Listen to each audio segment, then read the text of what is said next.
Hello, welcome to प्रथम आयस। तो देखिए, सबसे बड़ी जियोपॉलिटिकल न्यूज़ यहाँ पे ये है कि जो चाइना की एग्रेशन है उसको काउंटर करने के लिए यहाँ पे ताइवान ने एक सरप्राइज पॉलिसी अनाउंसमेंट किया है अपने मिलिट्री कॉन्स्क्रिप्शन में। देखिए, ये जो मिलिट्री कॉन्स्क्रिप्शन है ये एक तरीके से बोल सकते हैं सेना में एक टर्म्स होता है जिसके बारे में यहाँ पे हम बात करने वाले हैं और देखेंगे कि इससे चैलेंजेस जो ड्रैगन फेस करेगा इसका क्या क्या इम्पैक्ट होगा and why Taiwan is changing the policy of military conscription. तो सब कुछ जानने की कोशिश करेंगे इस वीडियो में, लेकिन पहले आप लोगों से रिक्वेस्ट है कि अगर आपने अभी तक प्रथम आयस को सब्सक्राइब नहीं किया देन डू सब्सक्राइब। तो चलिए, जैसे कि आप यहाँ पे देख सकते हो, देखिए मिलिट्री कॉन्स्क्रिप्शन का मतलब होता है कि जब कोई कंट्री अपनी मिलिट्री की एज सिविलियन के लिए जो है ना बढ़ाता है या कमाता है, उसे हम क्या बोलते हैं, मिलिट्री कंस्क्रिप्शन। जब मैंडेटरी कर देता है, ठीक है, जब अपनी पार्टिकुलर सिविलियन के लिए जब कोई कंट्री ये मैंडेटरी कर देता है कि आपको as a citizen of this country सेना में कुछ ना कुछ समय आपको सर्व करना पड़ेगा, चाहे वो वॉलंटरी बेसिस पे हो या परमानेंट बेसिस पे, लेकिन वो मैंडेटरी होगा। तो इसे हम क्या बोलते हैं, मिलिट्री कॉन्स्क्रिप्शन। और ये एक कॉम्बैट थ्योरी का एक पार्ट होता है। और रीजंस क्या है, देखिए दुनिया में ऐसा देखा गया है, मैं आगे आपको बताऊंगा, चाहे वो कुछ ऑथोरिटेरियन गवर्नमेंट या इवन डेमोक्रेटिक गवर्नमेंट भी, जब उन्हें लगता है कि उसके पड़ोसी से थ्रेट है, जैसे आप देखो तो ईरान इजराइल से थ्रेट फील करता है, वही इजराइल ईरान से थ्रेट फील करता है, ताइवान चाइना से थ्रेट फेस करता है, रसिया अपनी एक्सपेंशन पॉलिसी को अपनाना चाहता है, नॉर्थ कोरिया, साउथ कोरिया।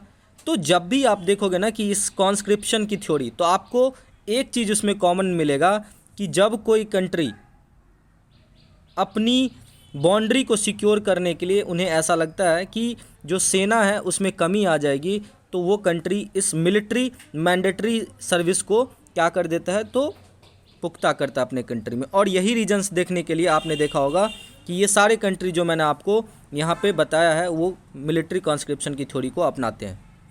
उनके रूल्स और रेगुलेशंस अलग अलग होते हैं, बट एक इंडिया जिनकी थ्रेट है आपको दोनों तरफ से, इवन मैं तो बोलूँगा कि जो रूल था आपको हमारे शहीद जो हुए थे, हमारे वीरगति को जो प्राप्त हुए थे, पहले chief of defence Bipin Rawat साहब, उनका जो 2.5 जिसमें चाइना और पाकिस्तान के साथ साथ जो टेररिज्म की एक तरह से चैलेंजेस थी इंडिया के लिए, उसको फेस करने के लिए हमें तो एक रोबुस्ट मिलिट्री चाहिए ही। और सिंस इंडो पैसिफिक का ज़माना है तो और भी इंडिया की इंपॉर्टेंस बढ़ गई है। बहरहाल चलते हैं अपने ताइवान के इशू की तरफ।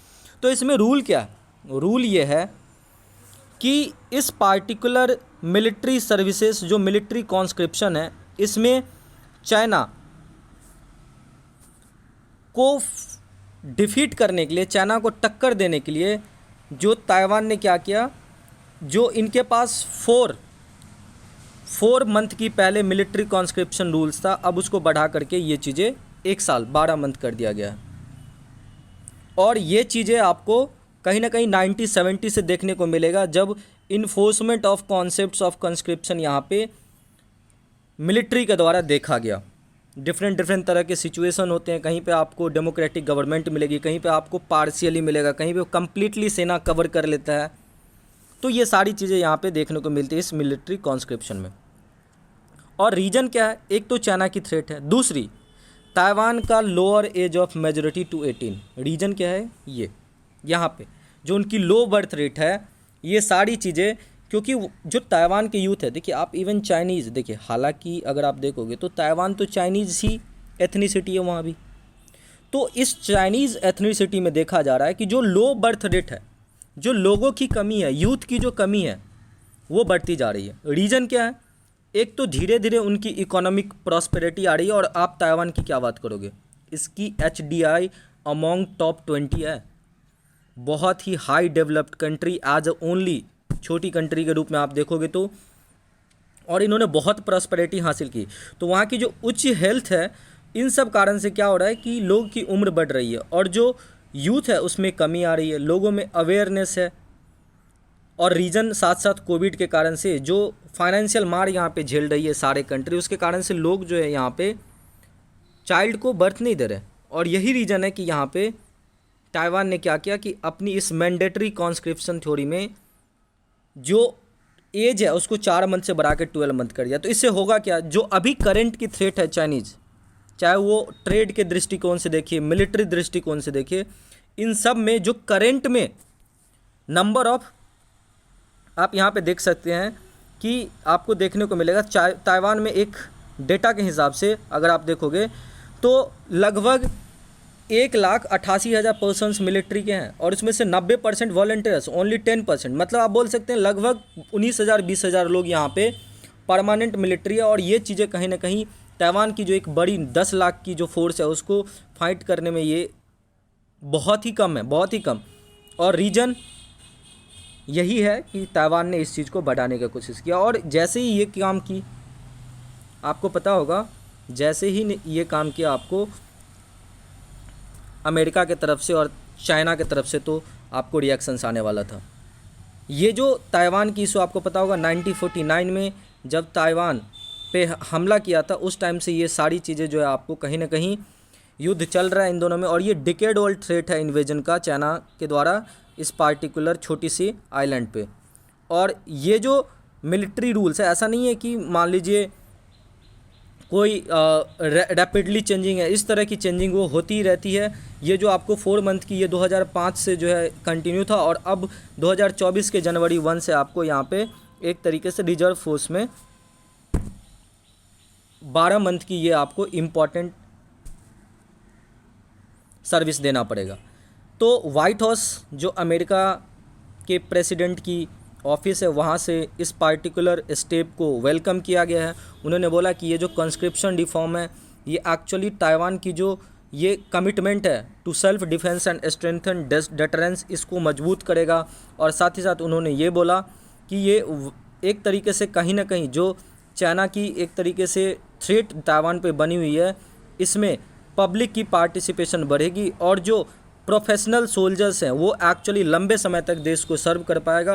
और इससे क्या होगी, इससे ये होगी कि जो स्किल की नीड होती है एक पार्टिकुलर प्रोफेशनल, और ये देखिए ये जो चीज़ें हैं ना कहीं एक तरीके से खुद ताइवान के गवर्नमेंट द्वारा एक सर्वे कराया गया था, इसमें 75% से ज़्यादा यूथ ने इस पार्टिकुलर स्टेप को, हालांकि उन्होंने इसको लंबे समय तक सर्विस के लिए कहीं ना कहीं बार किया है। उन्होंने बोला है कि एज जो है आपको, ये सारी चीज़ें आपको कहीं ना कहीं फैक्टर करता है।